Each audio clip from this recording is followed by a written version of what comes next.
Hi, everyone. We're all sat here. Patrick's here and raring to go. I don't know how many numbers we've got in at the moment. Let me just have a quick look. I'm only seeing one at the moment. 3 watching. That's it. Okay, so 3 watching. We've got 3 watching at the moment. Yeah. Before we start, just a quick word from our sponsor.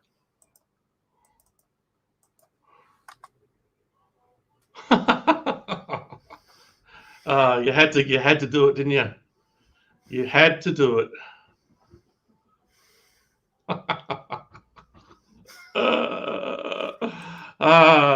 What a classic.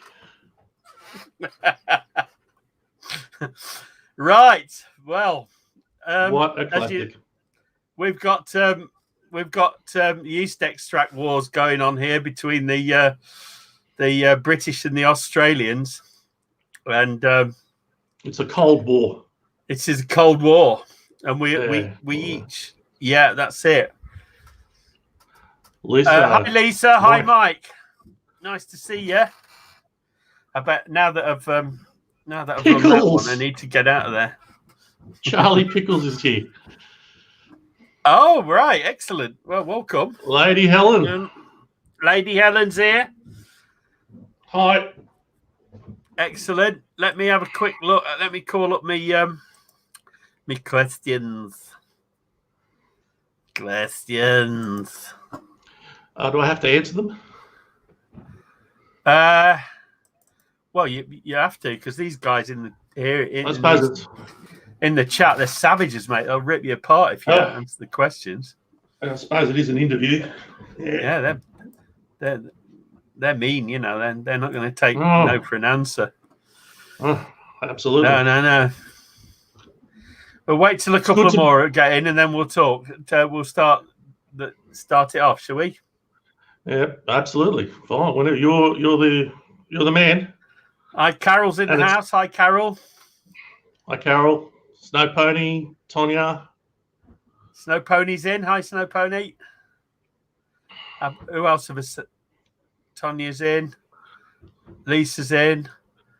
Mike's in. Yeah. We're doing well. Yeah. We're not doing too bad, are we? Yeah. Chef John. Chef Melissa. John and Rebecca are in. Nice to see you. Hi, Melissa. And Melissa's in. One hot bite. There you go.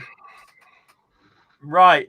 If you've all got channels, put an X in the chat like this, just to let other people know you've got a channel and you want them to have a look at you. And feel free to. I don't know if you can post links to channels. I think I'd have to. I'm not sure that they would go through, would they? Because YouTube's got their guardians on the gate, so to speak. Yeah. Mark's in. Hey, Mark. Yeah, that's Mark and Rosa usually. Who else is there? I think that. Yeah, they're all there. They're all putting their X's in. Pickles just so you know each other. Yeah, all good. How cool. So, did you read through the question list, Patrick? Because we've added a few questions since that list was written. Yeah, I'm not answering any of them. Sorry. All right. They're all too difficult. Yeah. Don't even know why I'm here. Don't worry, it's multi-choice, mate. I did have a quick look at them, and but I haven't. I'm going to do this sort of just make things up as I go along, just like I normally do. Right, let's do it then. I'll do it multi-choice for you. Why YouTube? Right. What made you decide to become a YouTuber? A, I'm a div. B, I want the money. Yep. Yeah. Yep. Is that the choices or? Yeah. Told you it was multi-choice. It was definitely A. Definitely not B. Although I think we all. I mean, it's like getting famous, rich overnight, isn't it? It doesn't happen, or winning the lottery. No. We just look. I think it was about 10 months ago or something. I got the crazy idea to do this, and it took me a couple of months to figure out firstly why I wanted to do it, if I wanted to do it, because I'm not in. I mean, I'm a private sort of person. It was a big deal for me to take the leap of being out there, because I wasn't anywhere on social media prior to this. I did have Facebook. Nothing. I mean, I had a YouTube channel since 2007, and I was just a watcher. I just used to watch. That's it.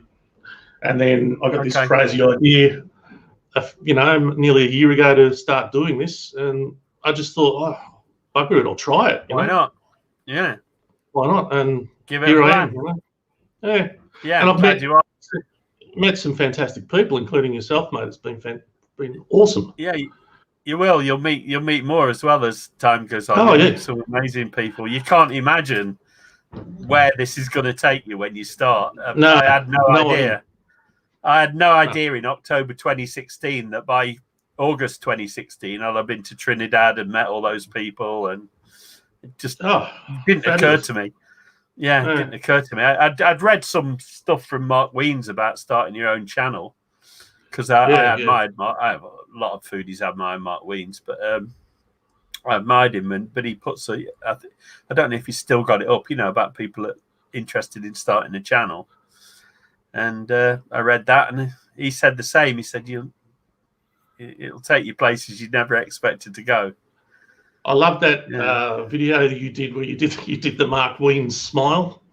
Remember that one? Yeah. It was your outside. It was hilarious. Yeah. You were very good at it too. Very good at it. Oh, right. Yeah, well, I've watched a lot of Mark Wiens. I'm such a he's great, isn't he? Awesome. Yeah, I'm a big fan. Love his stuff. Me too. I just like the way he just gets right in, and he just there's nothing he won't eat. He'll try anything. No, I know. Won't he? And he's got an empty stomach, hasn't he? Yeah, can't believe how much he eats. And some of the stuff he eats is so hot as well. But he does live in Thailand, and they like it fiercely hot, don't they? Yeah, absolutely.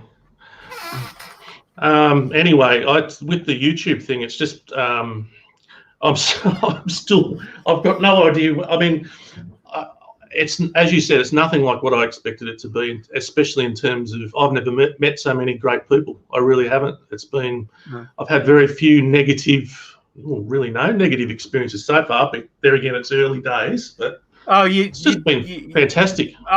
I always get a tosser of the week in my comments, but I can't wait for that. But the more success you see, the more tossers you'll see as well. Yeah. That's it comes with it. If you get a video that really kind of goes viral, you always get like 1% of them are. Yeah, you can't avoid it. It's the I think that was. I don't let it bother me. I mean, if you're going to let it bother you, you shouldn't be doing this, because. No, exactly. You can't have a thick skin to do it. No, that's right. Yeah, I've told you Mark Wiens was one of my channels of inspiration. What are your main channels of choice? What would you say was the source of your inspiration? Jeez, because I've been watching YouTube. I'm just such a huge fan of YouTube for years and years. Probably the channel I followed for the longest period of time is an Australian guy called Greg's Kitchen. Right. He's got a huge channel, and I've watched him go from for years, and go from nothing, and now he's got nearly 300,000 subscribers. But it's years, years and years, and he's just toiled away. He's hilarious, Yeah. Good. So that really inspired me. I thought, if ever I thought of giving up, I just think of him and just think, geez, this guy's. he deserves every subscriber he's got. 300. I can't even imagine that now. I can't even see it in my future. I just can't. It's just. Oh, you'll be there by Christmas. Yeah, right. Yeah. If I do, I'll buy you a studio as well. That spam video is going to go viral. I'll tell you what. You're right. Yeah, spam. Yeah. So and there's that, and then of course everyone I've met since. Everyone in this room. they're all fantastic. You know, Melissa is someone who I met. We've sort of started, I think, at around about the same time, and we've stayed in touch. And as you know, we did that challenge. What was it? The Pass the Plate. And you know, I love her channel. With Melissa. She's a lovely lady too. Yeah. Awesome. Yeah. And you know, we've got Charlie Pickles. I mean, what a guy he's like. I just love Charlie. Lady Likeables, unbelievable. You know, so many people that inspire me, and I watch their stuff. And you, mate, as I said to you before, that one video, you know, that I watched of yours, just. I was waxing lyrical that day, wasn't I? Yeah, very much so. Yeah, awesome. And your content's unbelievable. I've watched. There's still a lot I've got to watch. You've got so much on there, but I've loved it. You know, your cooking's incredible. Yeah, look, it's just kind of follows me around. Yeah. It's really it. It just follows me around, whatever I'm doing at the time. The camera's with me. Yeah. Fantastic. Okay. How would you describe your own channel? How would you describe it? I've got no idea. I'm not allowed to swear, am I? No swearing. No. Well, no. I'd rather you didn't. You know, I'd like children to watch this as well. Of course. But look, I don't know. I mean, it's certainly. Look, when I started the channel, one of my dilemmas was, well, what the hell do I can say that. What the heck do I want it to be? And the only thing I could think of is cooking, because I've got no talent for anything else, and I don't even have any talent at cooking. But I thought, well, I've always cooked, believe it or not, and just thought, well, I'll call it. And then I had to think of the name and all that sort of stuff. It took a while to decide. And then I just I thought, well, you know, I was procrastinating with it. And I thought, sooner or later, I'm just going to have to do something. So I just put a video up, and it's horrendous. It's my first video. Lady Likeables, Helen, just watched it the other day, and I was just, oh my God, does anyone? It's so bad. It's terrible. Yeah. But I was really proud of it because it sort of gave me the momentum. Mate, just right now, I'll do a second one. You know. It's a rite of passage to look at your first video and cringe. It's the rite of passage. We all do it, mate. I can't look at the first 50. It's just. I mean, but I had literally no idea of what I've still got this. I still just use this iPhone 6, and because we've been in lockdown here for nearly 6 months, I haven't been able to go to get a new phone. So I've got to do that and look at all sorts of different things. But up until very recently, I just didn't have a clue. I still don't have a clue. I still don't know what I'm doing. Every day I get up thinking, I've got no idea what the next video is going to be. I just sort of make it up as I go along and have fun. You know? Success is guaranteed to be yours. If you don't know what you're doing, that's it. That kind of sums up 90% of people on YouTube, doesn't it? Including the most successful. They just fire away and just let the camera follow them around. There's a question from Helen on the screen for you. Is that a recliner? Yes, it is, Helen. It's very comfortable. I love it. I'm not reclining at the moment though. But this is the one. I know, and this is I normally pass out in this chair, Pete. You know, wake up. Mark's got a good point there as well. Let's have a look. Yeah, that's true. The coolest thing about the community is the people. That's very true too. If anyone's a champion of that, it's Charlie Pickles, mate. You are a legend. I love you. Charlie's everywhere, mate. You know, every video I go, he's there commenting. He's unbelievable. How long have you been doing it? Sorry, how long have you been doing this now? Who? Me? You. Or Charlie? Yeah, the YouTube. I think about 10 months. Right. Okay. Sorry, I don't know why I jumped in there. Sorry about that. You were talking. Right. No, it's about 10. I was thinking about that last night. It's about 10, 11 months, but I started probably planning it. Yeah, started to think it through, you know, it was on my mind for a couple of months before then, just thinking, oh, should I, shouldn't I? Don't know. Maybe I shouldn't. You know, yeah.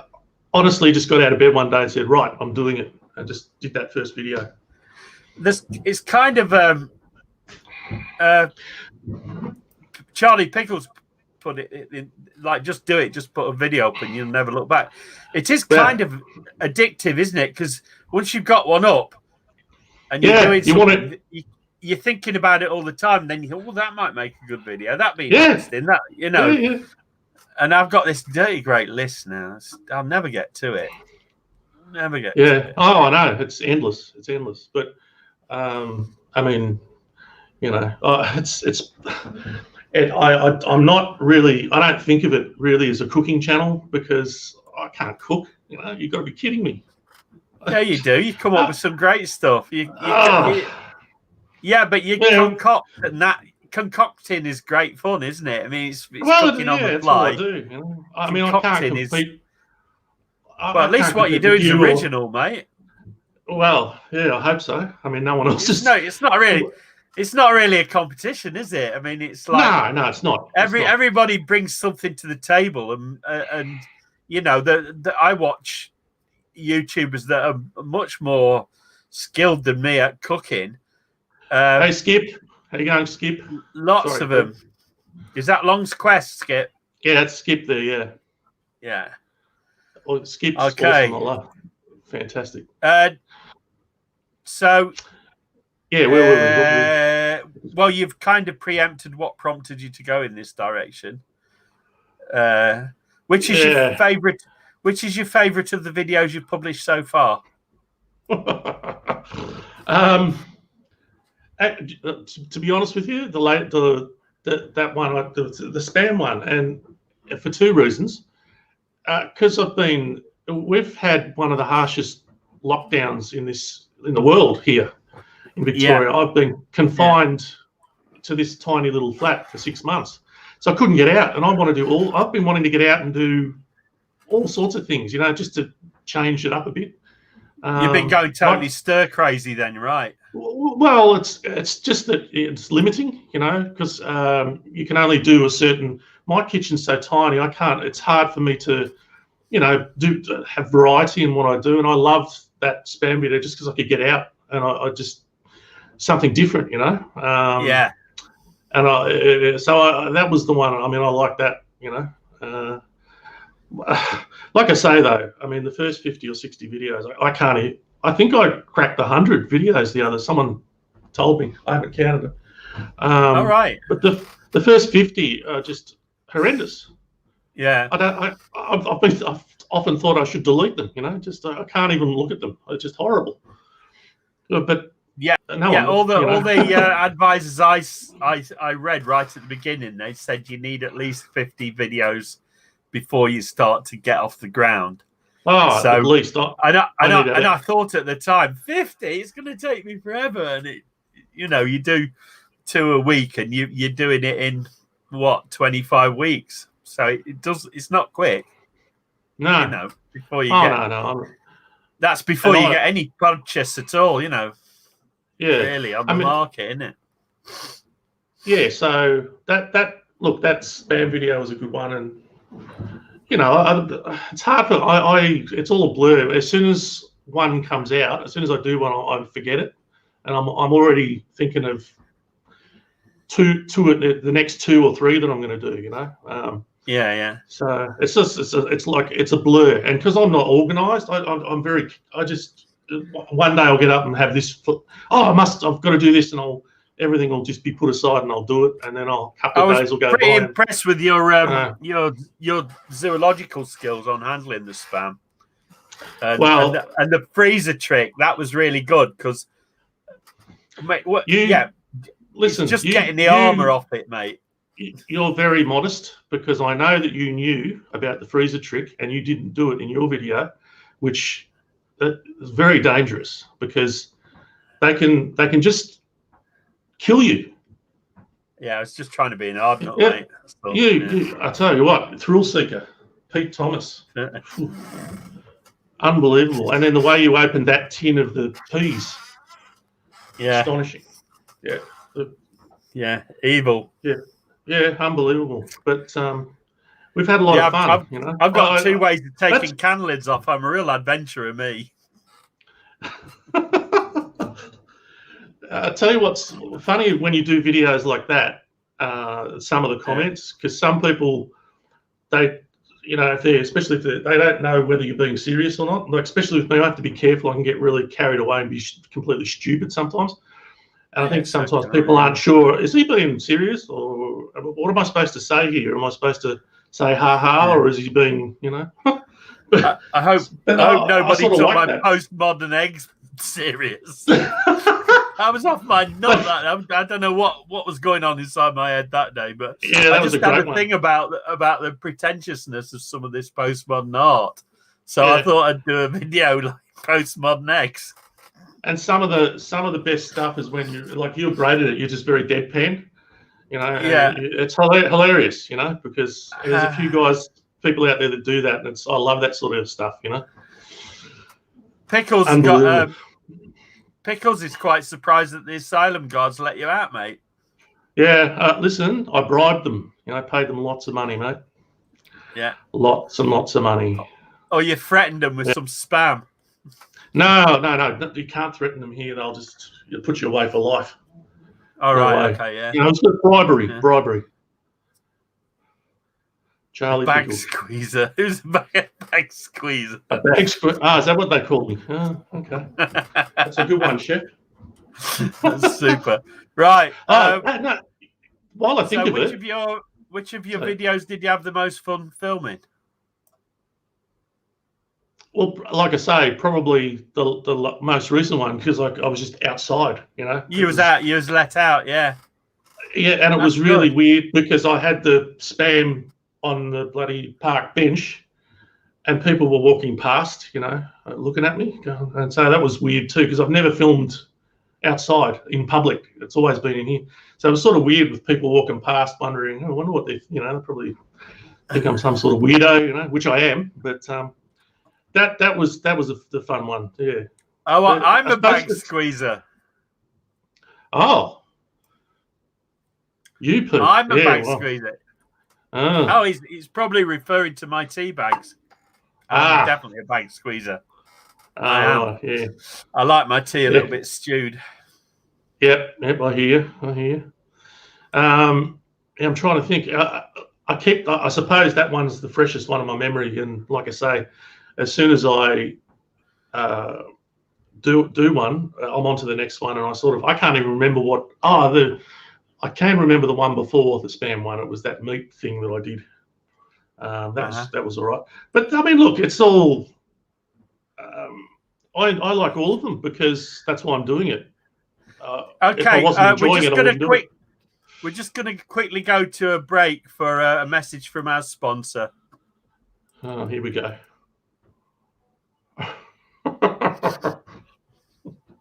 Honestly, this, if I could swear right now, well, obviously it's Vegemite, you know. I can't handle it. That's pain. Charlie. Oh, no. Oh, that's pain. Charlie, help me out, Charlie. Charlie loves Vegemite. So Americans. I do squeeze. Hey? It is a superior product in some respects. It's just not as good as Marmite, that's all. Oh, I'm not going to say it. So, all right, which of your videos was the hardest to film? It's got to be the spam one again because of how difficult it is to handle wild spam. Yeah, it was. No, I've had a few that have just been where I think it's the ones where I've taken on a bit too much, and you think it's going to be easy, and then all of a sudden you've got 20 different pots on the go, and then the editing and all of that. It's like I say, sometimes I get a bit carried away, and I take on. I think now if I'm going to make this, I could also make that and put that with it and do all this, and before I know it, I've created this rubbish, and then I have to figure out, well, I can't waste the film. I've got to make something out of it. Yeah. Yeah, they've all got different degrees of difficulty, I suppose. I don't know. I've never really thought about that. But what was the question? Can't even remember what you asked me. Which of your videos did you have the hardest to film, wasn't it? Oh, yeah. Yeah, I couldn't tell you. I mean, the most recent one, well, it was okay. I mean, it wasn't too hard. Which one has the most views of the ones you've done so far? None of them have got many views. I think I did one. I think there's one. It was just a food review. It was Pringles chips. Right. I think your spam one will do all right. Well, we'll see. Right. We'll see. But it's zany, isn't it? Yeah. I really don't get many views, and it doesn't bother me because I just think, well, I'm in it for the long haul. I'm not expecting any sort of success. But I did have that one video, like what you were talking about, that Pringles video, and I got 200 or 300 subscribers overnight. But it didn't reflect in the views. Yeah, so, this is one from Cast Iron Skillet. John or Rebecca's put up the German-led meat video. I've got a feeling that'll do well for you. That one, Schickfleisch or whatever, something like that. Yeah, I had to practice that. Yeah, but I've got a couple of German people that watch, and they were Schichtfleisch. That's it. Schichtfleisch. Yeah. It just means layers. Yeah. Yeah. Layered meat. Yeah, it was good. Well, that was a good one. Fleisch would be like that was the same sort of word. That was Sal over at the Root Boy Cooks. So do you know that channel? No. Yeah, that's. I might have come across it at one time, but I see lots and lots of channels. Yeah. I see lots of channels. That's where I got the layered meat thing from. Was one of his videos. It was a shout out to him because he's. Yep. I think I have seen that channel before. It rings a bell. Gary Bartlett. Hi, Gary. Gary's a good Hi, man. Gary. How you doing? Thank you very much, Gary. Thanks. Good to have you here. Thanks for joining us. Great to have you here. Yeah. Right. Before we go on, can I ask one, Chef John? That video, I don't know if you've seen it, Pete. The liver something sandwich that you made. What was? I mean, what was it called? Liver something. Liver sausage. No. It was It's a Chef John will remember it because I just saw it the other day. It was unbelievable. I've never heard of it before. What, liver? Yeah, it was some sort of liver sandwich. I've done Leberwurst, yeah, like liver sausage, German liver sausage. I did that in a little liver mush. Have you heard of that? No. Oh, I mean, I googled it. It sounds sensational, and he made this sandwich with it. It's crazy. Chopped liver, yeah. I love it when I find stuff like that. You know, it sounds like something in Jewish cuisine. Liver. You know, chopped liver. I've heard of it among the British Jewish community. They eat that sort of thing, chopped liver, and yeah. Melissa. Yeah. Okay. Dirty rice, Melissa says. Dirty rice one you did a long time ago, and you launched in subs after that one. Yeah. Yeah, it's that might be right. I can't remember. You've got a better memory than me, Melissa. But that Pringles one that I did, it was so weird. I just got hundreds of subscribers, and then it just dropped off. Had nothing since. And I found out that it was there were a lot of people, Turkish people, had subscribed. I'm like, what? Why Turkey?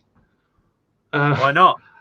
Well, I think what must have happened is they must have launched someone from that country or whatever, because that was a new sort of flavour variety. I think they must have launched it in Turkey or something. And because my review is on Google, if you type in, chicken satay Pringles, my video review comes up. So all it takes is a lucky break. There it You is. get a video syndicated somewhere, and it goes on to a popular cookery channel somewhere. Boom! All of a sudden, you go off into the night sky, and go and collect your star. That's it. Well, I wouldn't say that's happened to me yet, because, but that's the only example I've got of something like that happening to me so far. It was just so strange. I can remember I was looking at the thing going, what's wrong? Why are so many people subscribing? Pickles says rubbish. The challenge videos as well on the screen. I can't do those anymore. That salt and vinegar one killed me. Oh, it's hard work, isn't it? I've stopped doing challenge videos. Oh no, it was horrible. There was a spate of them about 2 years ago, and it was one after the other, and I was thinking, no, I can't do this. So have you ever done one? Have you done? I've done ones like, did one with Richard. Richard did it because I couldn't do it because I'm diabetic, and it was cramming a load of food into his face. And then I did that ALS challenge where I took a spoonful of Trinidad Scorpion hot sauce. Oh, I've seen that one. That was a good one. Yeah. My face turns purple in that. I would never do that. These hot chili challenges. No liver pudding. Yeah. There is a German. It's like a fat. They put it into a beef middle, so it's a fat like a salami, and they call it Leberwurst, and it's normally pig's liver, and it's quite a chunky one. The German one I've had, and they do a smooth one, and the Polish do very, very similar, and it's in a beef middle, so it's quite a fat one like a salami. What's Scrapple? What's Scrapple? I don't know. Scrapple. I've heard of it. Charlie and Chef John. Scrapple. Yeah, I have heard of it. I'll tell us.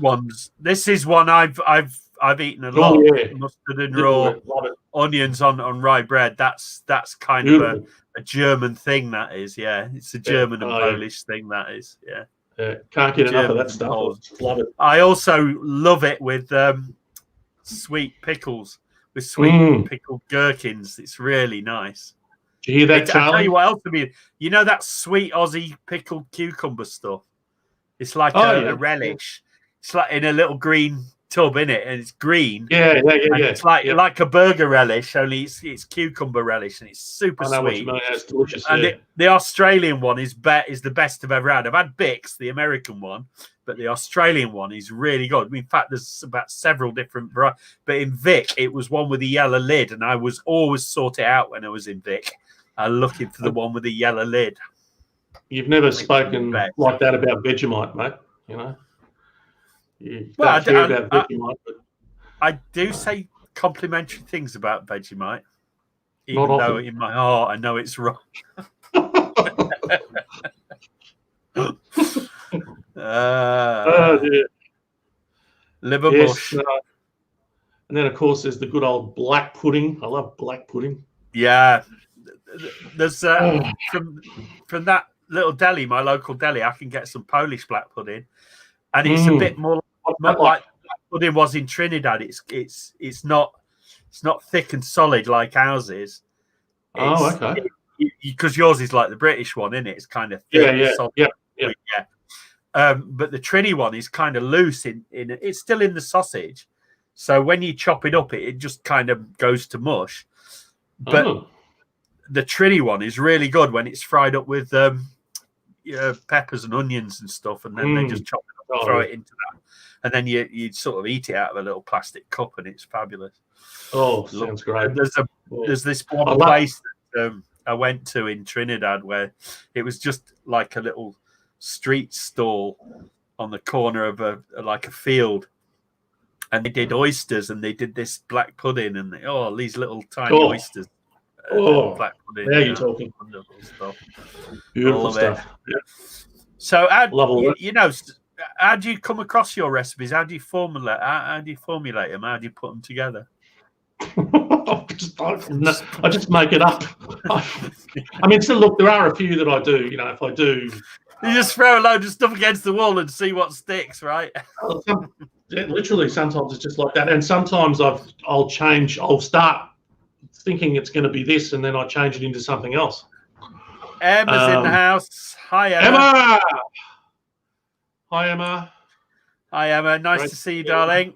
Lovely. Thank you. Thanks for coming along. Always good to see you here. Yeah, there's a few that I've done where it's been a bit more structured. Like it might be, I don't know. I'm trying to think now of something like a beef stroganoff or something like that. That's you just do follow the recipe sort of thing, and it's not much deviation. Then there's other ones I just get up one day and I've got some stuff in the fridge I need to chuck out, so I just, you know, or I might have picked something up at the supermarket. That's what I do.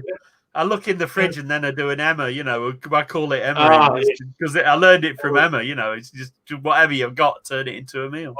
Absolutely. Porcupines, anything. Yeah, whatever you name it. Porcupine, raccoon, if you need to, you know. And right. even little maggoties inside the acorns. Eating the little maggots out of acorns. The kiddies love them, eating them. I haven't seen that. Tasty. Is there a video of that? Yeah, little one. It's on Emma's channel. I must have a look. Yeah. One of little Maya eating maggoties. Yeah, she likes them. She liked them. She was eating them like little. Yeah. We have Wichita grubs here. I've heard of them. The Aborigines eat them, don't they, up in Arnhem Land up there? Yeah. I mean, they look horrendous to me, but apparently they taste quite nice. I'd eat one. Well, I'd try one, yeah. I've eaten some really weird stuff. Really? I can't believe that.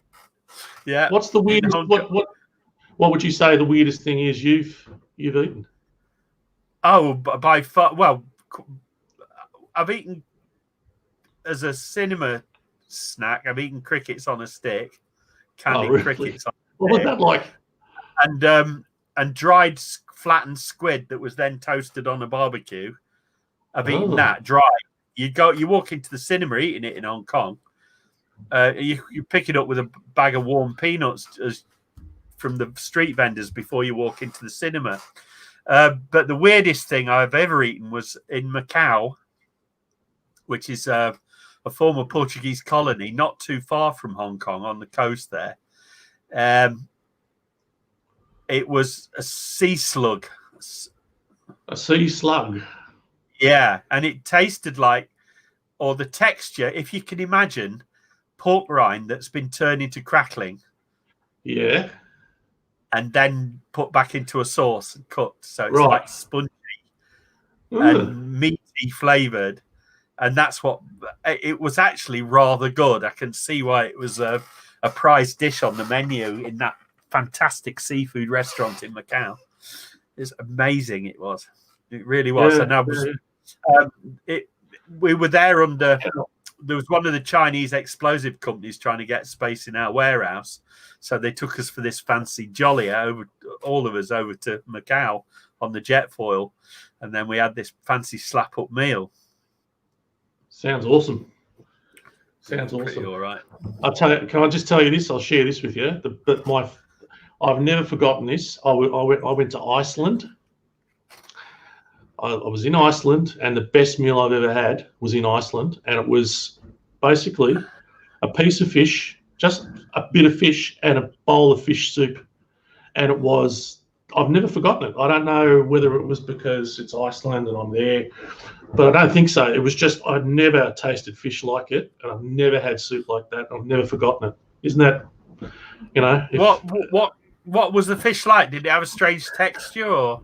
No, it was so delicious. That's all I remember. And the fish soup just wasn't the most incredible flavour, and it was just nothing fancy about it. Just a bowl of soup. Because those Nordics, they've got some weird fish stuff going on, you know. In Norway, they've got a thing called lutefisk. And that is a fish that has been slaked in lime. It's not been cooked. It's just been slaked in lime. Slaked in lime. and it's been dropped into a lime slurry and left there for a while, and then taken out, washed, and then served up. Yeah, yeah. And it's like a fish jelly. Yeah, and they eat fermented shark and all sorts of things. And it's smelly. And then there's the other one. There's the Surströmming. I forget the name of it now. And Surströmming. it's a bloated can. Yeah, it's surströmming with rotten fish in it. Oh, yeah, surströmming. I think I might struggle with that one. I might struggle with that. Well, I don't want to give anything away, but I'm planning on doing a video on that. So it's a bit like what's that other one? Durian fruit I've had in Singapore. Yeah. Apparently that's And once you get it past your nose, it's fantastic, but it smells like rotting corpses. Have you had durian? Have you actually had it? Have you? Yeah, durian fruit. Yeah, in Singapore, it's really strictly controlled. You can't have it in your hotels. If you buy it, the street vendors have to have it all covered in cling wrap, and if you eat it, they stick you in a corner away from everybody else, and then you take the cling wrap off, eat it, and then that's it. Apparently, it tastes okay. Yeah. It's fantastic. Yeah, the good durian is some of the best fruit on earth, without a doubt. It just smells. It's horrible. Well, even Charlie Pickles, who will eat, I thought, almost anything, doesn't like durian. No, he's saying so here. Yeah. I thought you'd go for that, Charlie. You got a nice compliment from Emma there. Look on the screen. Oh, Emma, thank you. Are you watching my channel or someone else's? Oh. Must be someone else's channel. Emma. You can't be talking about my channel. You must be talking about Pete's channel, right? Not my channel. No. The salt cures. Where's that? Do you mean? Is that cast iron skillet? I'll ask you collectively, John and Rebecca. Is that salt in Iceland? Do you mean, or? He's probably talking about they salt cure a lot of fish, shark, and things like that. Maybe I think that's what he means. They do in all the Nordic countries, though, don't they? They do it specifically in Sweden and Norway and Denmark. They're big on it. They love it. Yeah. I don't know if I'm gonna. I've looked up. I think I can get surströmming. I can get it here. I have to. It's very expensive. So it's expensive. Yeah. And you'll have a job getting it past your nose. Apparently, that's what I've. Once you get it past your nose, it's all right. Yeah, same thing. It's a bit like some cheeses, like Limburg and that. You know, they're kind of hard to eat. That's right. But I love all that. I love. Emma's the same. She likes the cheese kind of nice and ripe. Doesn't get any better than that. I love it. All that sort of stuff. Yeah, it's really tough. Right. Right, Patrick, how old were you when you first started cooking, mate? Sorry, I'm just reading Emma's comment. Yeah. Look, I may or may not do it. Well, we'll see. It's another one of these food challenges. These guys are savages, aren't they? What did you ask me? Sorry. What was that question? How old were you when you first started cooking? A little kid at 5. I mean, probably 9, 10 years old, and it was nothing. I can remember cooking pancakes and easy stuff. Kid stuff. My mother was a great cook, still is, and I'm trying to come up with a good answer there. Probably around 9 or 10 is when I started, but never seriously. I mean, I worked a lot in hospitality. I did a lot of kitchen hand work and working with chefs, so I got to observe a lot. Worked in restaurants with catering. I worked in a deli in America for 4 years. Wow. Like a sandwich deli, cold cuts and all that sort of stuff. So I've always been around food, Yeah. I like food, which is why I started a well, of course, you're food channel. Couldn't think of anything else. Yeah. I loved it when I was over in Nova Scotia at the bed at Emma's homestead. Just watching the girls, they didn't miss a trick. They watched every single thing their mother did, and it's just so wonderful to watch them learning, and they can go off. Round about that time, Aspen was capable of cooking on her own, but now that apparently in this 1 year since I was there, they're both cooking. They both cook their own dishes now. They both cook their own pastries and stuff. All sorts of things. Incredible. On their own. Incredible. They don't need any help. Amazing, isn't it? Little kids. Yeah. Well, Emma's such a great teacher. I mean, imagine having Emma as standing there watching her do her thing. Unbelievable cook. Incredible. Emma, were your ears buzzing earlier this morning? Because we were talking about you for about half an hour, Patrick and I, in a conversation that didn't go public. No, not public. Yeah, it was a wonderful time. It was. I really enjoyed it. I really felt really properly at home there. Not bad. You don't work to a script, so it's pointless asking you that one. No. Oh, look, I've done I recently started doing a few with the the voiceover thing, which I'd never done before. There's a couple of reasons why I've done that. But that's where, if you want to talk about a script, maybe because I'm trying to watch and comment, and then I was like, no, that's wrong. I'll say it a different way, and then you redo it, which is a little bit, I suppose, like scripting, but not really. Which is your favourite YouTube foodie channel overall?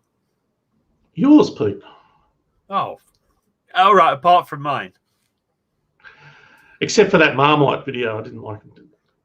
Nah. No good. It's offensive to your soul, that was. No good. No. What was the question? My favourite foodie channel. That's a really hard one. Everyone in this chat who's got a channel is unbelievable. I mean, I could go on all day. That's a really difficult one.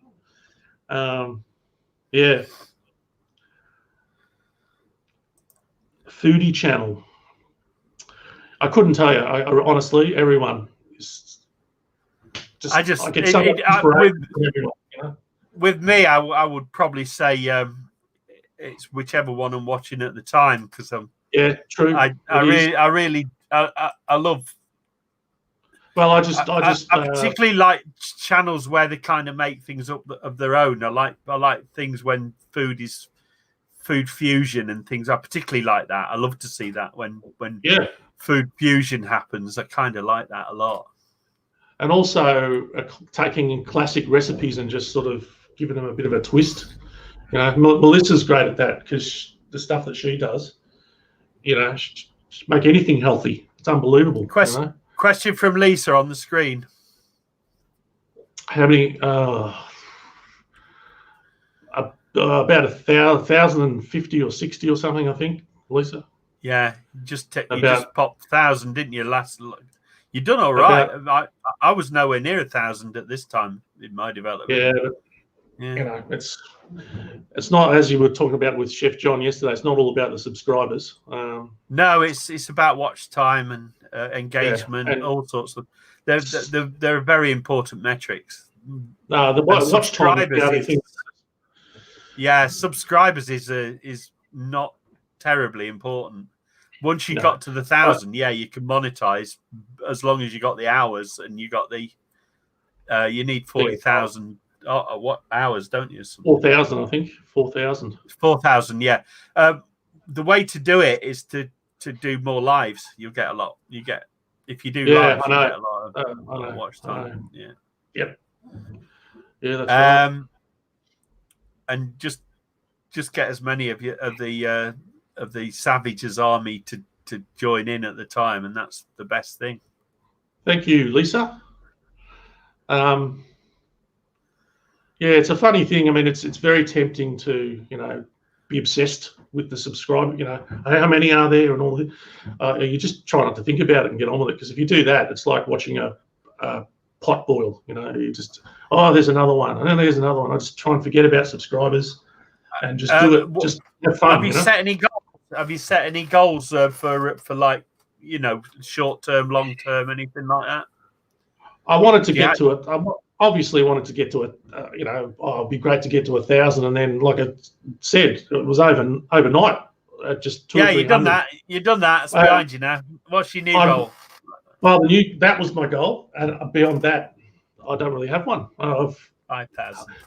I'm so busy doing this, doing the YouTube thing. I don't have time. I don't know where I'll end up. I don't really have any plans. I'm just We'll see, Pete. I don't think I could plan it if I wanted to. Anyway, it's so unpredictable. I like it. I like the way you've got kind of you're winging it all the way, aren't you? Really, you just doing it. You're just going for it. Yeah, fun. I like it. Yeah, it's fun. And I spend so much of my time watching other people's stuff and comment, and I love it. I've always done that anyway. But I've got my own channel. So it's just phenomenal. I love it. So it's pointless asking you my next question then. Which is, where do you think your channel's going to be in 5 years' time? Yeah, anybody's guess. I'll probably have about 100 subscribers, because 1,000 of them will get sick of it. Just, oh no, we're unsubscribing. I don't know. I have no idea. I would like to think, as Chef John said, and others, you want your channel to grow. But then that comes at a price too. The bigger you get, the busier it is, all of that stuff. I'll just see where it goes. I guess my perspective is, because I've been watching YouTube since 2007, basically, I've seen so many channels, like Greg's Kitchen and others, slowly creep, but years of hard graft, years. Yeah. Years and years, and they don't give up. They don't give up. Yeah. You're the same. How long have you been doing this for? 4 years. 4. Well, you see, I'm a newcomer, and most people in here have been doing it a lot longer than me. So I think my progress has been fairly slow, because I'm a bit of a rebel in that I don't watch conventional stuff on YouTube. So YouTube probably flags me a little bit for the stuff I watch. Really? Yeah. Because I'm kind of what's the word for it? I'm more of a libertarian, anarcho-libertarian type. So I don't watch, and I don't have a very high opinion of government and things like that. So. Oh, I see what you mean. Yeah. So I guess I'm getting flagged at some point along that. You think that really? You sure that sort of happens? Yeah, I think it'll definitely affect your ratings. Yeah, if you right. Kind of like that, depending what you watch. Because there are all sorts of algorithms, aren't there? Yeah, well, there's algorithms, isn't there? There is. Yeah. What would you like to say to our audience and the people that are going to watch this? Look, I mean, I'm surprised that anyone is interested. To be, today, for instance, everyone in the room. I mean, apart from it's your channel, Pete. I'm just so thrilled that you all showed up, and you're all fantastic. Love you all. And these are here to see you, mate. That's what they come for. They come to see you, mate. Yeah. I guess with this thing that I'm doing, I just get so in my head with it. I don't imagine anyone really is that interested. And it's because I've never done this before. I've never been sort of out there in the public sort of realm. It's a new sort of thing for me, so I'm really humbled by it. I can't believe I've got any subscribers. I mean, who would watch? I mean, and people watch that stuff. Unbelievable. Couple of comments coming up.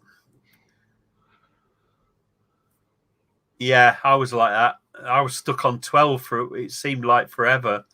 Yeah, I think I was stuck on 12 for about a month at one point, and then I went to Trinidad, and when I came back, it had rocketed up to about 120. Yeah. You can't predict it. You just can't predict it. No, there's no. And then, like I've said this before on earlier ones, but at March, beginning of March, I was at 5,000. At the end of March, I was at 8,000. Yeah, that's incredible. What's all that about? And then it's taken me since the end of March to get to 9,000, and I'm not even quite there yet. Yeah, if it hadn't been for that Marmite video, you'd be at 100,000. I would. I know you should get rid of it. Just delete it. Delete the Marmite one. Yeah. Well, put a Vegemite one on. Should I do a Vegemite one? Yeah. People from Australia will just smash that subscribe button if you do a Vegemite video. Sorry, I'm scratching my nose there. Yeah. That's all right. You can do what you want. Right. What we got here? One from Melissa. Yeah. There you go. Look, that's Melissa encouraging you. Thanks, as well. Melissa. You're massive support, Melissa. Thanks so much. Awesome. Lovely. Melissa's lovely. She's got a great channel, Melissa has. If you guys haven't seen Melissa's channel, get over there. One Hot Bite. That's the one to watch. Emma. Thank you. I don't deserve that, but I'll take it. That's great. Thanks. Yeah, I agree. It is great. It's a great channel. It's a fun channel. I like watching it. Really? So many YouTubers. Yes, that is very, very true, Helen. I don't think they're fooling YouTube. I don't think they fool the YouTube algorithm. The algorithm seems to... And eventually... It understands your pattern up to a certain point. And if it looks at the pattern after you've bought the subscribers, it's the only person... I think the only person you're cheating if you do that is yourself. And the person selling you the extra subscribers. I've heard of the sort of schemes where you can do it and go on these where they get 1,000 people to watch you for 3 minutes and you pay them so much money. But they're all it's garbage. You'll find 6 months time YouTube just deletes them all as well. Maru is in the house. Hi, Maru. Hi, Maru. Great to see you. Maru's got a great channel. I love her. Her cooking's unbelievable, and so is. I just want to say, Lady Likeables. Love, fantastic what she does.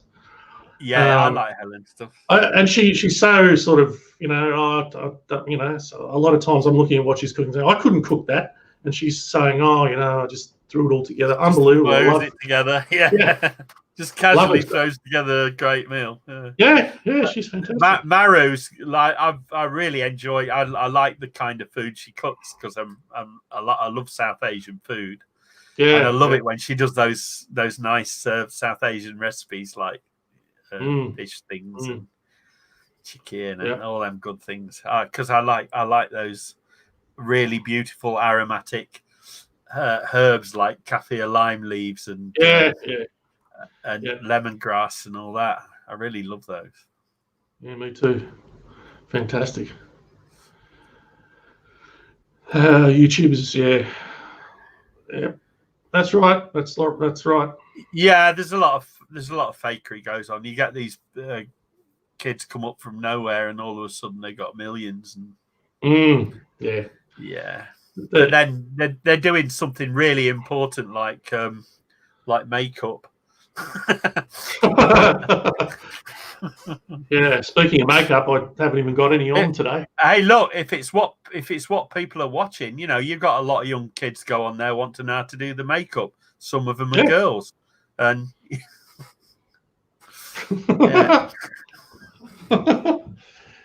no, it's there's a lot of that going on, but I just ignore it all. I just think, and plus all the people here, they're all genuine. You yourself, Emma. No, I heard one about a girl on one channel.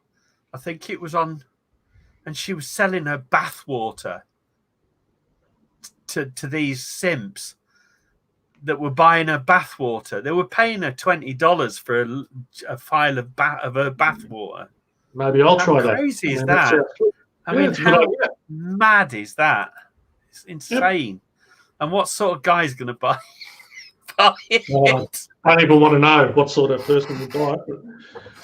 But it's amazing if people. It's like the big channels. A lot of them with 1 million subscribers more. They might have great content, but I think a lot of people just think, oh, it must be good because there's so many subscribers. And I've watched some of them thinking, I really don't think this is I don't like it. I mean, I don't care how many subscribers you've got. I watch channels with 5 subscribers. Like PewDiePie with 70-odd million subs, isn't he? I think it's nearly 100 million with him. Yeah, it can be entertaining, but it's not the sort of thing I'd ever want to watch. Well, I just think it's like a snowball effect. It's sort of like, if that's the right analogy. People just see it and go, oh, it must be good because everyone else thinks it's good, But, and then there was a race between him and some Indian blogger who was getting these thousands and thousands of millions and millions of subscribers, and there was kind of a race to see which one would get to 90 million or something crazy. Yeah. Quick and easy recipes are great. Well, that's me, quick and easy. I can't really do much more than that. Lisa, you can't believe it, can you? Bathwater she was selling, absolutely. I'm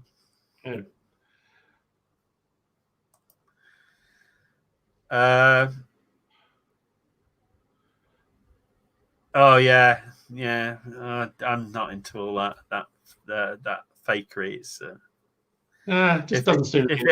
If it ain't real, I'm not interested really. I like real people and real fun, and I don't mind if it's zany or crazy or completely inane. I in fact I quite enjoy it, But when people are being fake, I don't like it. Helen, what did you reckon? Like you're joking. What's that, Helen? Helen's comment. Yeah, too many times. No, down the bottom. Someone offered me money for my dirty socks. Are you serious? Crazy. Are you serious? Yeah, how much did you get, Helen? Yeah, $50. Yeah, I tell you what, I'll send you mine. You send them as if they're yours, and then we can fake that. There you go. That's it. We could make a bomb doing that. You can say you've worn them for 10 minutes. Yeah. There's weirdos. There's some weird foot fetishes out there, aren't there? And creeps like that. Oh, God. £20 she got. Well done. I like the way this conversation is going, by the way. It's heading right to the gutter, isn't it? It was always going to. It was... It was inevitable. You're just lucky it's in the morning and I'm not drinking. Yeah, I think I am. Yeah. Oh. So what's that from Snow Pony? I've heard of that as well. Insane. But I think a lot of and that's all they're doing. It's just opening toys. Ellen's answered. Where, what, 20 quid is what she sold the socks for. Yeah, 20 quid. Well done. Well done. They will, won't they? Honestly, they will. I think it's you can't avoid it. In real life, you're going to come across weird people, and then on here, I mean, because you can. We are living in a post-bonkers world, though, aren't we? I mean, it's already well past bonkers. It's gone. Bonkers was like bonkers was last year's news. They're kind of triple mad now, and it's like they're doubling down on everything that's crazy, everything that's unfeasible. Everything crazy is being doubled down on. Yeah, it is. Couldn't agree more. The science deniers, I call them. Right, where would you bury hidden treasure if you had some? If you told us, it wouldn't be hidden, but there you go. Exactly. I was just going to say, I'm not telling you. But mind you, you're on the other side of the world, so you can't. But there might be people. Is there anyone here from Australia in the chat? No? No. Buried treasure. Well, I actually have a safe. When I bought this place, there's a little safe under the bathroom sink. So I've got a safe. There you go. Sister Jay's in the house. Hi, Sister Jay. How you doing? Hi, Sister Jay. How you doing, sweetie? Lovely. Nice recipe for akis and saltfish. Oh yeah. She got real fresh akis to cook. I don't know where I could only get canned ones here. I'd have to order them as well because I don't think there's anywhere that would sell canned akis in real. But I could certainly get a mail order and then love it. If you've never had akis, never had it. Find a Jamaican place and get some akis and saltfish. Seriously, it's a gorgeous breakfast. It's fantastic. There was one time I was really down in the dumps because I'd finished a relationship, and a lovely neighbour of mine came in with a little takeaway tray full of akis and saltfish. It really cheered me up. So it's got got a special place in. But the aki's got this fantastic texture, and saltfish is like the bacon of the fish world. So it's got this lovely salty umami sort of flavour to it. And then you've got this delicate, beautiful, delicate custard-like akis. It's like the texture of custard. It's fantastic. It's so good. It doesn't. If it has a taste, I would say a little mild and slightly eggy, perhaps, but it's not. It's really such a beautiful, delicate thing. And then you have it with this salt fish and normally fried peppers and onions with a bit of hot pepper in there as well. See, that's a fantastic dish. That's why I'm a huge fan of what you do, because even when you're just cooking and you're talking about, it might be something so simple. I mean, how to cook rice. Don't lift the lid. Don't lift the lid. Yeah. Don't. And you in that video itself, you even talked about, I don't rinse the rice because modern rice now doesn't, all this. Yeah. And your knowledge is unbelievable, and I love that, because I actually learned something. Yeah, a lot of people will advocate washing rice. Yeah, fine, if you're buying the $5 rice from the market and you don't know. Yeah. But if you're buying rice from a really good source, modern techniques, the modern quality control techniques are there's no dust in it, there's no grit in it, you don't need to pick it over. Most of it's even carefully winnowed, so they'll drop the rice in a cascade through a fan, like a blade fan, and it blows away all the dust. So all that drops down is and anything that isn't that's too heavy to catch the blade is sifted out. So a stone dropping through won't be pushed away like a rice grain will with this blade of air. And so all the stones fall out of it, and you end up with just rice. There's nothing else in it. So modern techniques, you can trust the rice if you've seen how. Well, I've tried it your way, and it works every time. That rice, perfect every time. Yeah, it does. Risa's here. Hey, Risa's here. Thanks, Risa. Thanks for joining us. Risa's got a great channel as well. If you want to go along and watch Risa's channel, fantastic channel. Is a phenomenon. I'm telling you right now, and the support that she gives. I mean, she's another one that everywhere. She just supports so many channels, including mine. Leaves the most amazing comments. She's someone that watches every single second. It'll be hard to carry that on later on, Risa, but it is.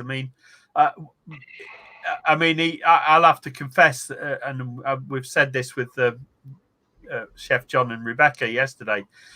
that I'll have several tabs open. I'll make sure that all the channels that I watch are watched, but there are some channels where I get kind of, I won't name it because it's not fair to do that really, but there are some channels where I watch every second of, and others normally the ones that are innovative or crazy or zany, where I don't want to miss something. Yeah. And my and those are my oldest friends because they've been with me from the start, so it's a big deal. Yeah, that's right. And you know the ones that are. It's easy to tell the difference, isn't it? Yeah. You do make genuine friends on here, like yourself. Yeah, you do. Yeah, you do. And everyone here really. So it's great. Oh, everyone here is good. Yeah, they're all good folks. All good folks. Incredible. As good as it gets. As good as it gets. Yep. So, what do you dip your chicken nuggets in? I can't tell you that. Jeez. Are you okay? We're 11 minutes past the hour. You're okay to carry on for a bit? Oh, I've got to rearrange my sock drawer actually. Yeah. So I better get going. No, I'm fine. What, you're going to parcel them up and send them off to Ellen? Yeah, absolutely. She gets 20 quid a pop. Is that for both feet, Ellen? 20 quid a pop? No, I thought that was for each. That was for each sock, wasn't it? For each so it would have been 40. Yeah. But she's got to have worn it for at least 10 minutes. Otherwise, they won't buy. Some freaky foot fetishes. They're weird. Yeah. So what do you dip chicken nuggets in? I think I like Chef John's answer. The buffalo and then the ranch. I like that as well. And I also like Melissa's and Rebecca's one where the honey and mustard. Yeah. That's honey mustard. Yeah. Yep. That was big. That's because they're classy ladies, mate. They're classy ladies. Of course it is. Yeah. That honey mustard I remember that big in America when I lived there. That was everywhere. Everyone, honey mustard everywhere. It's not so much here. You don't really see honey mustard. But it's a good one. Emma's off. She's cream cracking. Bye, Emma. She's cream cracking. Good night. Love to everyone, Emma. Bye, Emma. Take care. Thanks for coming along. Lovely. I won't send you any socks, Helen. Oh, that's nice of you. No, I promise I won't. It's definitely not. Right, what's your favourite junk food? Who came up with that silly question? Someone like you, I think. Favourite junk food? Right off the top of my head, cheese-flavoured popcorn. Cheese what? Flavoured popcorn? Cheese-flavoured popcorn, and I can't get the one that I love. There was this brand, probably some people here will know it. It's called Smart Food. Smart Food.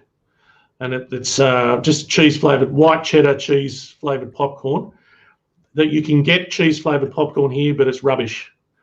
I was addicted to it when I lived in America. I would pour a whole packet of it into a bowl, put a bottle of pasta sauce over it, a heap of cheese on top, and just eat it. That's just I don't know why it reminded me, but it reminded me of there are people now that make the British and French Army MREs, the ration meals. Yeah. And one of the companies that put it all together is a company called Real. And they do, they're a well-known brand in the UK. I don't know if you got them in Australia. No. What are they? They've Real. And they've, But they did some jalapeno flavored crisps, chips, potato chips. Oh, they were good. I don't know if Ellen remembers them because Ellen's the other limey in the house.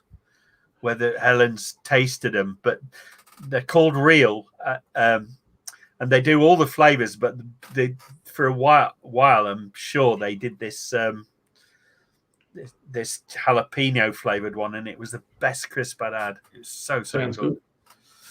Lisa, I manage a small cleaning business these days, Lisa.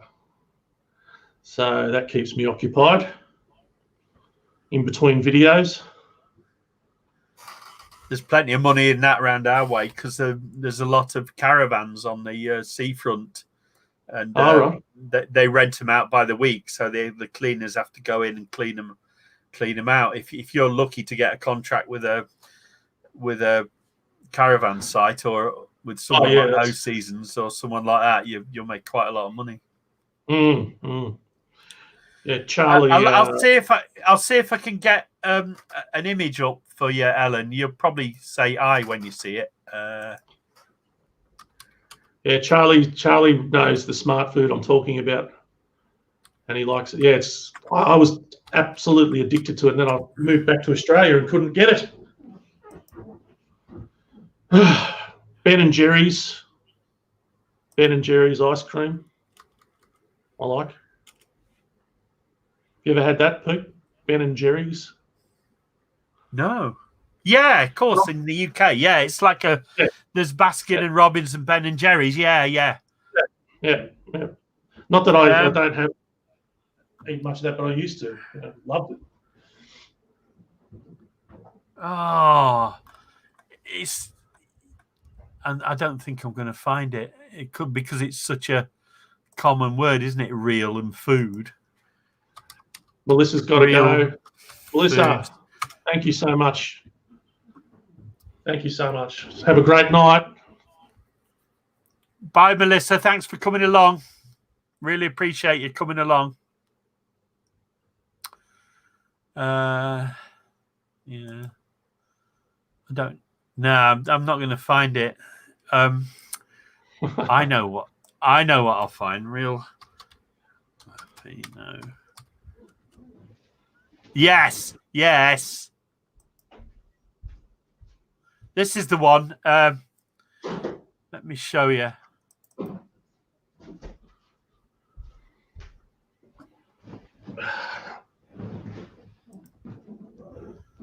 Those. Oh, wow. Seriously, they are the best crisps I've ever had. They are just amazing. Oh, I love it. Yeah. They are incredible. Never heard of them. And they're not, like a lot of things, they say it's hot pepper and it's not. It's not, but it's just got such a fabulous flavour. I'm hooked on them. Yeah, I'm totally hooked on them. Oh, it sounds like my type of thing. This company, Real, they do a lot of rations for the military. They do a lot of prepackaged meals, ready to eat type things. MREs, they call them, for the military. Right. But they really are good. That's very expensive for a bag of crisps, isn't it? 80 pence. I think they can poke it. Yeah. This, Charlie asked because we've got this thing about the cheese that I use in my videos. It's tasty and extra tasty, and people saying, I've never heard of, what is this? What? Extra tasty. So Charlie just asked, what's my favourite type of cheese? This is one of them. And Lady Likeables will know this one. I don't know that one. It's blue cheese, but it's so good. Castello. Is it Italian? No, I don't even know where it's from. I'd have to. I don't know. Maybe Lady Likeables would know. But it's I can't even read the packet. I need one of the glasses. But that's one of my favourites, Charlie. Love blue cheese. I think you do too. I love blue cheese. Yeah. I've not had that one. I'll have to seek it out. Looks good. Ben & Jerry's is very close in Vermont, right? Snow Pony. Love it. Yeah, Pat, yep, he loves blue cheese. I thought you did, Charlie. I think you've done a video using blue cheese in something. I think. Anyway. I have. Lady Helen, no. Blue cheese is in ranch dressing, isn't it? Yeah, we got from the States. Blue cheese is in ranch. I'm sure it is. Yeah, they use it to dip with the buffalo wings. Chef John will know. Blue cheese in ranch, I think it is. Yeah, it's really nice, Lady Helen. No, I have not been in your fridge because this came up because Lady Likeable's actually. No, I've seen him in the south, Helen. She had. I think you had this in one of your videos, Helen, and I recognised it. I thought, oh, I love that cheese as well. Blue cheese ice cream, says Charlie. You see, I would do that. I would do that. That's odd. Blue cheese ice cream. Whose kitchen is immaculate, Lisa? I think she means Patrick. Lisa means mine. It's not going to be mine. Definitely not mine. That's all trick photography, Lisa. Yeah, definitely not. Yeah, I show you the square 2 feet that's actually tidy. Yeah, you just clean that bit. Yeah, that's it. The rest of it's like everything else piled up around the side. Yeah. Oh, yeah, disgusting. Yeah. Blue cheese ice cream. I'd give that a go. You know, I would do that. I would try that. Is it? You mean actually a sweet ice cream? John's answered the question. Yes, it's blue cheese and buttermilk in ranch. Right. Yeah. Yeah. So, yeah. But is that ice cream a sweet ice cream? Do you mean like actually sweet with the blue cheese in it, or is it like savoury? I can never get to blue buttermilk in the UK. It's really hard to get. I have to go to a big supermarket to get it, and I'm lucky if I can then. So what I tend to do is I put 2 splashes of vinegar in some ordinary milk, give it a shake up, and then leave it for a bit. Does the same sort of thing, or a bit of rennet. Kenda's in the house. Hi, Kenda. How you doing? Kenda's been doing some nice mocktails, nice cool tropical drinks. Yeah, really nice on her channel. Blue cheese ice cream, yeah. Vanilla ice cream. You have to say, hi, Kenda. Yeah, I don't know. What's this one? Interesting one. Vanilla ice cream with vanilla beans, but not overly sweet. See, I like that as well. So I think we share kind of a taste. Pickles. Oh, Charlie's got a very sophisticated palate. Yeah, I've got a tiny kitchen, as you see. Patrick's got a tiny kitchen. It's really hard to film in a small kitchen. It was almost impossible. I put a 4-foot table up today to in the kitchen. It barely fit, but it gave me a better shooting angles, you know, to do this thing about. I've done some more cold cuts, you know, that sort of thing.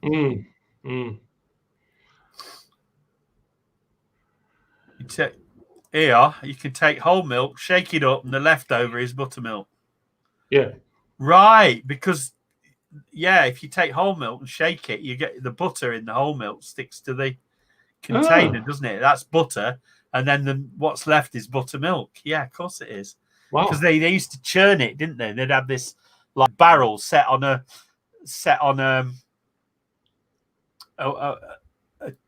windy thing, but at an offset angle. And so you put the milk in the barrel, and then you wind it up, and then out comes the buttermilk. And inside the barrel, you have to scrape the barrel to get the butter out. Yeah, so the things you learn on Pete Thomas's channel, unbelievable. It is old traditional stuff. I can remember people having them things in their backyard. I'm that old. You don't look it. And I wash in palm olive. Oh dear, I wash in whiskey. Works for me. Yeah. Yeah, I washed once. Has anybody got any questions for Patrick? Hopefully, we're just in general chat now, and if we don't get any chat, we're going to kick you all out and go home. That's right. You didn't ask me another question. Yeah, what about my favourite movie? Was that one? Yeah. Was that one? What do you drink with dinner? Beer. Well, generally, yeah, generally. Yeah. Yeah, I don't eat at normal times. I eat whenever it could be 1 a.m. I'll eat, or that's because I used to do a lot of shift work, and it was all over the place with my eating habits. So I don't sit down to dinner at a certain time, So if it's 1 a.m, I'm generally drunk, and I'll be drinking, and I'll just eat something. That's how I do it. That's how I do it. Sorry, Lisa. Does that mean you're leaving? Are you taking off, or are you running out of heavy cream or what? Oh, I see. Heavy cream and buttermilk and blue cheese. I do. Interesting.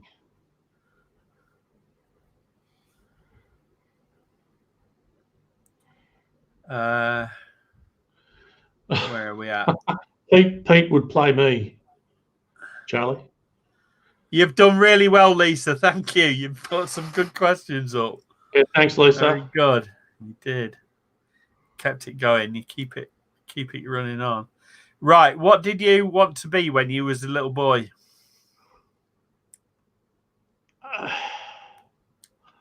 I've no idea.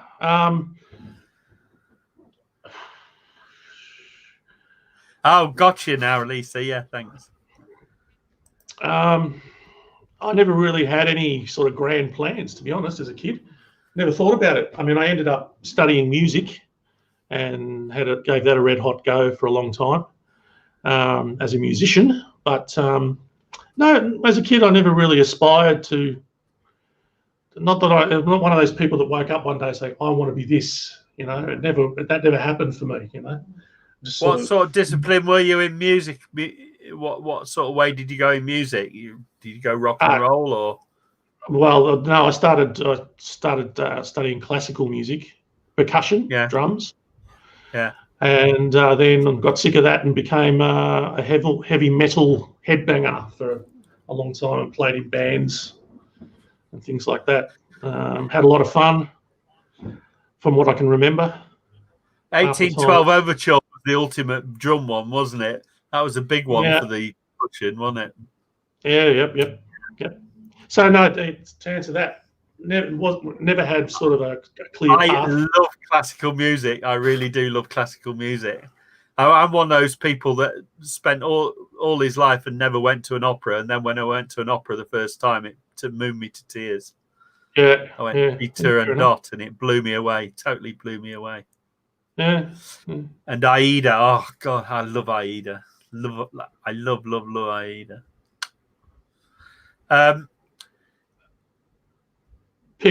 Charlie asked who would. Sorry. What movies would you watch over and over and over and still love? Blade Runner. Have you watched the latest one as well? Yeah. I liked that. The first one was good.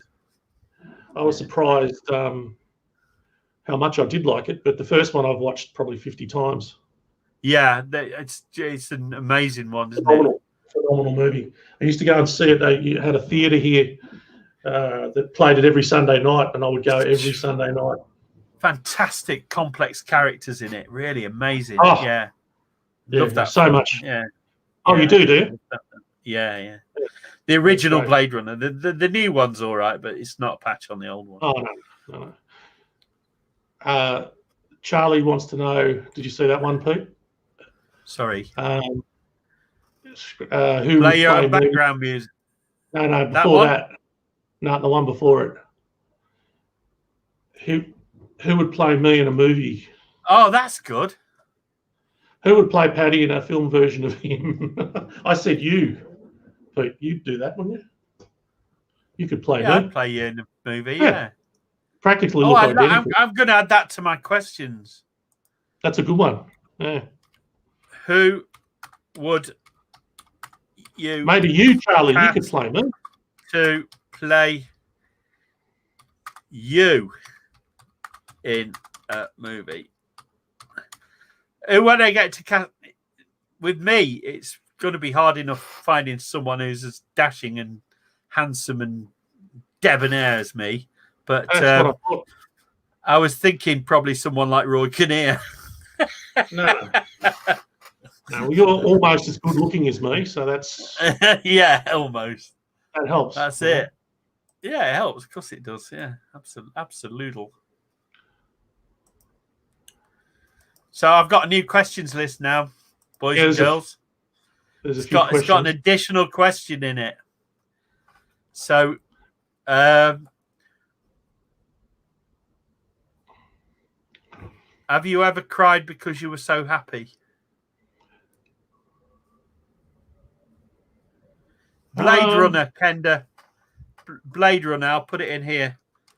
Blade Runner, the sci-fi film. Amazing film. The original Blade Runner. And there's a recent Blade Runner film as well, but you need to see the original first. It's an incredible film with Rutger Hauer, Sean Young, Harrison Ford. Incredible film. My favourite character in it was Rutger Hauer, really, and I like the puppeteer. Yeah. I liked him; he was good. R.I.P. Yeah, he's gone now, isn't he? Yeah, sad because he was fantastic. I loved him. He was. The Hitcher's another good one. I know. What a great, phenomenal movie. Great character. Yeah. Dutch, wasn't he, Rutger Hauer? Yeah. That's right. Right, I think we're at 1 hour and 30 minutes, so we're 30 minutes overrun. Are you? Anybody got any last questions before we? Hi, Brian. How you doing? Thanks for joining us. There's quite a few questions there, Pete. Is there? Right, let me go. Hang on. I'm just having a look. Oh, they're coming in. Oh, blimey, yeah. What's my favourite meal? Hang on, running out of questions. That we got to that where Lisa said she was running out of questions. What is your favourite meal? That's from Sister J.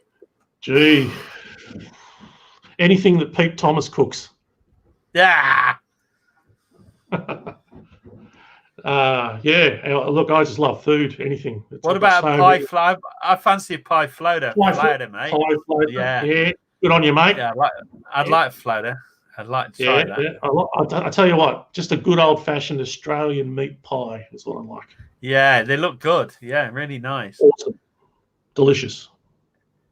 Why don't you play your own background music for your videos, mate? I don't have time, mate. I don't have time to. I mean, I know that 999 things to cook. Mike over there, he does all his own.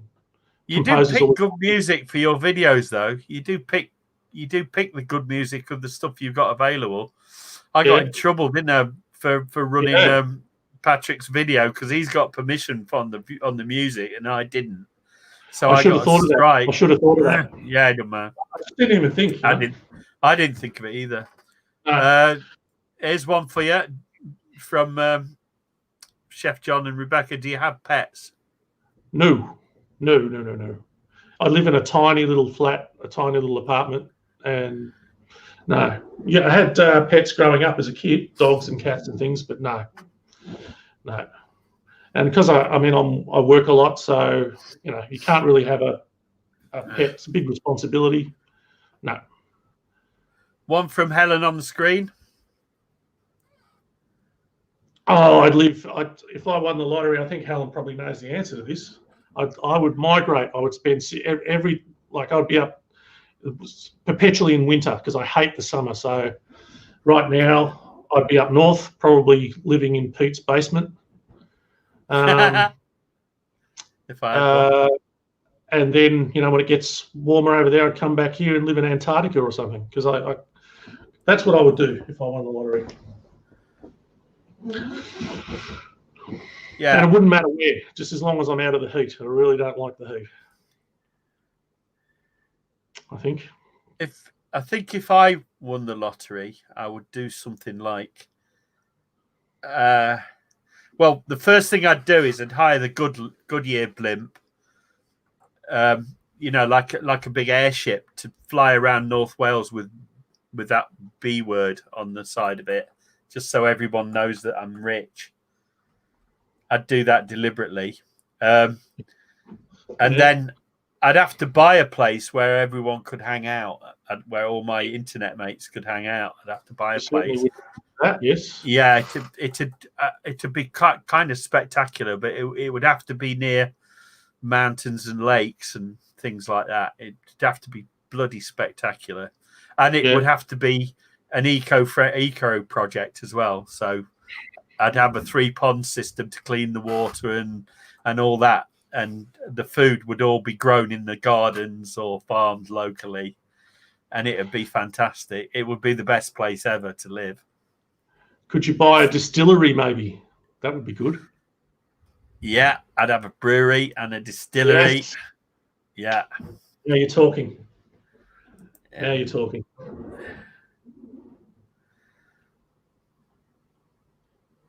Charlie, Blade Runner non-stop. Yeah, I could do that. Yeah. So another Charlie, question from Lisa. Question for both of us there. How we spend Christmas? Well, I don't know about you. If it's this year, we're lucky to. We've just come out of this 6-month lockdown, so it should be a normal Christmas, hopefully. And I would just spend it with family. In Australia, it's usually really hot on Christmas Day, so. I've never liked it because I like the traditional, the white Christmas.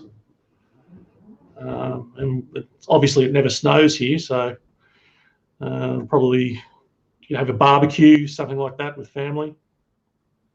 What about you, mate? It's a family deal for me. If I have a choice, I'll spend it with my family, with my kids. Yeah. But also, a lovely way to spend Christmas is, I don't know if we'll be able to this year, but I wanted this year to host our friends who always, the Sparrows who always host us for Christmas. The plan was for this year for us to host it, but I was going to hire a place and then do it there, but we don't know what the situation is going to be vis-a-vis lockdown. So yeah, that's right. It'll be the place that I hired when Emma and family were over, when we went to that Dewi Sant place. So I'd like to hire that for the day and then just go in there and just do a big do there. But it might be difficult to get that booked for Christmas. Don't know. But always with family and friends. Yeah. Yeah, absolutely. That's the best time, isn't it? That dying speech about the flame ships in Orion's belt and amazing stuff. Yeah. I get emotional when I watch that. I really do. It's just blows me away. Very profound movie. That Blade Runner. That was Kenda, and I wrote it down just below. Favorite dessert. There you go, Patrick. Who asked that? Oh, there it is. Risa. Oh, yeah, that's a good question because I'm not really a sweet tooth. Probably ice cream. I love ice cream. I never really have it much, but if I was going to have a dessert type thing, it'd be ice cream, like an ice cream sundae or something like that. That's probably what it would be. Peanut butter, Reese's peanut butter cups. Love them. Maybe peanut butter ice cream. We spoke about Eton mess yesterday, or the other day. Yeah. I really do love Eton mess. I really like that. It's like a smashed up pav. That's really nice. And my other favourite is it's one of the few desserts on my channel, and that is a mango. It's a coconut cream pudding with a mango coulis on top. Oh, I haven't seen that one. It's real special. It is nice. It's tropical and gorgeous. Yeah. See you later, Mike. Thanks, see you later, Mike. Thanks for coming along, mate. Sports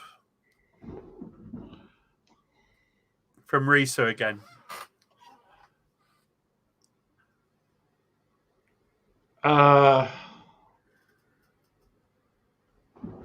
Well, just sports, not really. I used to love the tennis, and I love Australian rules football, AFL, but I don't really watch it anymore. I sort of went through a phase where I would watch a lot of sport, but now not really.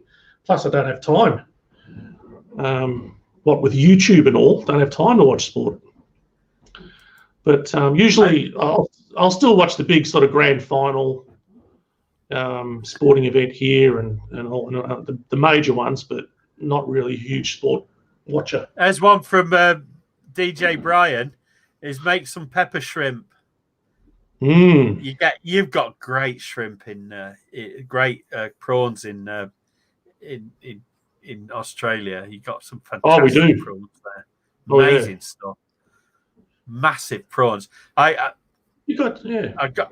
bought some off a fishing boat up in the Gold Coast when I was up there, and we bought them right off the deck of a fishing boat, a creel of prawns, and we took them back. And I did them in garlic, lemon juice, and olive oil, and then threw them straight on the Barbie hole. They were too good. Have you done a prawn or a shrimp video? I can't remember. I think if you have. I did do a pepper shrimp one. Yeah, I did that some time ago. Yeah. Yeah, but I kind of copied Reshmi from Taste of Trini's recipe because she's got a lovely recipe for pepper shrimp. Right, fantastic. There's just something about prawns and chili and garlic. It just all works together, doesn't it? Yeah, it just works. Oh yeah, because they're sweet. I guess it just works. Yeah. Why is Blackberry red? What's this one? Why is Blackberry red when it's green? I don't understand that really. No. Blackberry. Not sure what that means. The blackberry's black when it's on the bramble, but when you start to smash it up, it goes a bit more red, but it's more black than it is red. It's normally kind of bluish, purpley red, isn't it, when it's smashed up? And the blackberries are green before they ripen, and then they turn black and ripen. Andy Byford. Doesn't ring any bells. No. Risa, likewise to you, my friend. You are absolutely amazing, Risa. Your support is unbelievable, and your channel is great. You're wonderful. Talk about cook, unbelievable. The food. Mind-blowingly good. Mind-blowing. Yeah, I can't thank you enough. Helen, now, listen, Helen. You said when you won the lottery you were going to buy a place in Melbourne, Florida, and Turkey. I think, was it? No, not Turkey. Helen went to Turkey recently, Pete, and didn't like the food. Yeah, I think she probably got a bad resort or a bad place, but I love Turkish food. I mean, the proper Turkish food is really good. It's not just kebabs and stuff, but I like their food. There's one complaint a lot of Brits say about it is that it swims a lot in olive oil. It's kind of greasy, but that's kind of because I don't mind that. In a hot place. Yeah, I like it. I love it. It's good for you. Yeah. No, Rita likes the idea of peanut butter ice cream. Oh yeah. Oh well, I'm not surprised. She has excellent taste. Fantastic Hi, Jen. stuff. Jen, thanks for joining us. Yeah, I love shrimp. I'm right into shrimp. I really do love them. The only place, I've been to Japan. That's about it. and only for a week when I was a kid. Went over there that for a would festival. be a life's ambition realised for me. I've been to Hong Kong, been to the Philippines, never been to Japan. It is. It's like you're on a different planet when you go there. It's extraordinary. I didn't go to Tokyo. I was in Osaka, and just mind blowing. I mean, it's such a different, just incredible. Loved it, and the food. I love Japanese food. Yeah. Their street food's supposed to be really good, isn't it? The okonomiyaki and things like that. All those little different fried fritter type things that they do. Yeah. Super stuff. Yeah. Yeah. And just to what Charlie said, just down the road here, Charlie, there's a street with about 50 restaurants on it, and they're pretty much all Asian, Korean, you name it. So we've got a big influence of Asian and Indian food. It was probably why it just creeps into the cuisine, I suppose, and you end up. What's the name of the street? Is that the one that Tilly Eats went down? She went down a street with all the Tilly. Yeah, I don't know if you know Tilly. She's a girl from Australia. Oh, right. She's a lovely girl. Yeah, she's. I think it was in Melbourne. She was as well. I'm sure she's in Vic.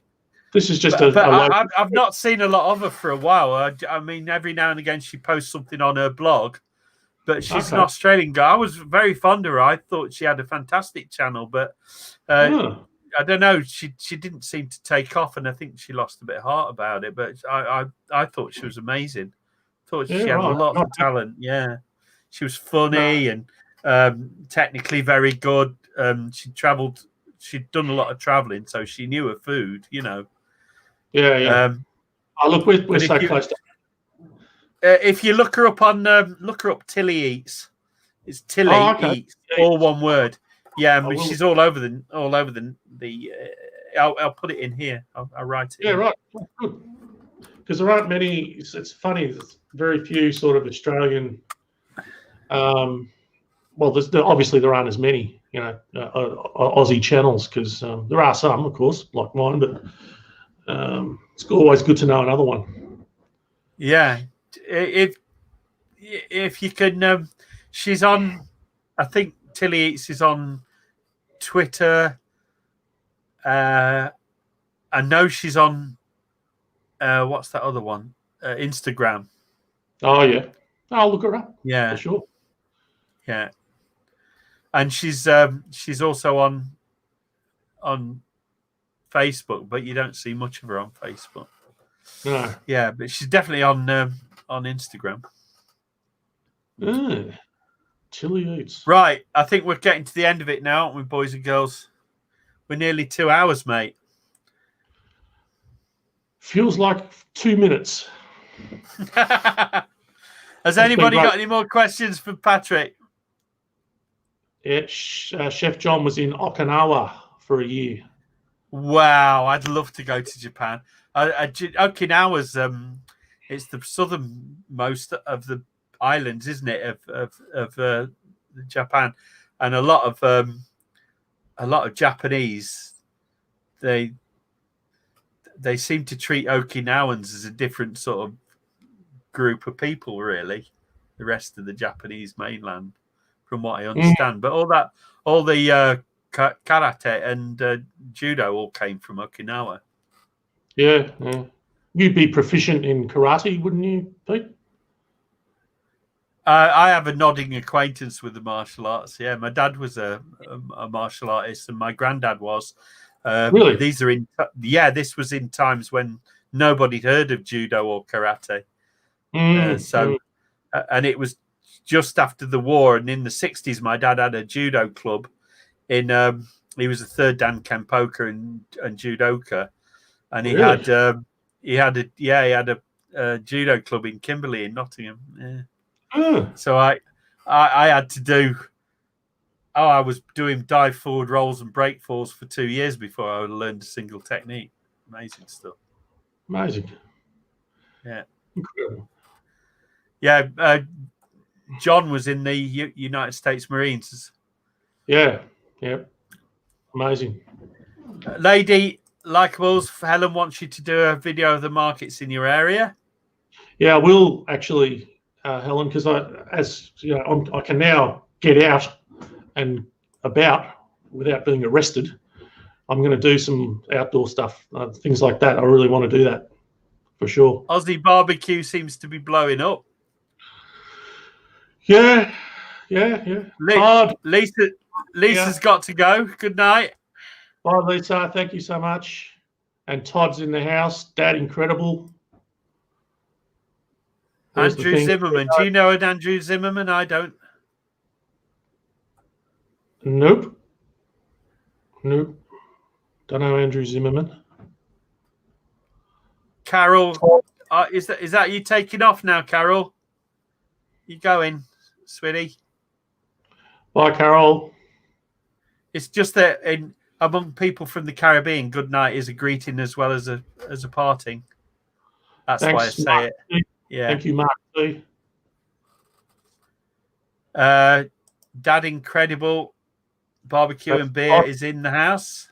That's Todd. How are you, Todd? He's got a fantastic. You should see. He's hilarious, Pete. Mark's off. Yeah. Okay. Oh, fantastic channel. Love him. All right. Well, you'll have to throw me a link. He recently got kidnapped. Did this whole video where he got kidnapped and was forced to eat all this food. It was fantastic. Oh, it sounds fun. Great stuff. Yeah. Toddlet. Yeah. All right, everybody. Thanks for coming along, and we're going to call it now. And we've gone almost an hour. We've gone 15 minutes over the proper time, but I'm about ready for a cup of tea now. I don't know about you, Patrick. He'll be having a beer. Actually, yeah, absolutely. Yeah. He's having a. I haven't got a beer in the house. I hate him. Thank you, Risa and Skip. No, I don't live near the Pink Lakes. I think they're more in South Australia, I think. So no, I don't live near there. Skip. But this has been great, Pete. I mean, it has. It's run on a bit, but then it was always going to, wasn't it? I think. Yeah. No, it's fantastic. I'm really thrilled to be on your show. I think it's going along really well, and you're getting some great people. All right, guys, I'm going to call it now. So say your good nights to each other, and thank you so much all for coming along. You've been fantastic tonight with your questions. See you later, Helen. It's been real fun. A lot of good banter going. So much love to everyone, and we'll see you at the next one next week. Tomorrow afternoon, I'll be interviewing Ritika in India, so that'll be that should be rather interesting. Yeah, she's in India, awesome. And it'll be at 5:30 my time, and then that catches her at just about 11 o'clock where she is in India. So otherwise, I won't be able to interview her. But it's 5:30 my time. AM or PM? My PM. Oh, yeah. So that's 3. That's 3:30 in the morning to you, isn't it? Yeah. If I don't watch it live, I'll watch. Yeah, just pick it up after. But I think there'll be quite a lot of the Indian crowd on that one. A lot of the Indian crowd around that time of the day, and she's well loved among her the Indian people over there. There's quite a group of them, so that should be rather interesting. So I'll get to practice what little Hindi I know. Yeah, well, that'll test you, won't it? All right, then, guys. Are we good? We're calling it. All right, then. Thank you. Bye now. All the best. Cheers, mate. And thanks for coming along. Bye now. No worries.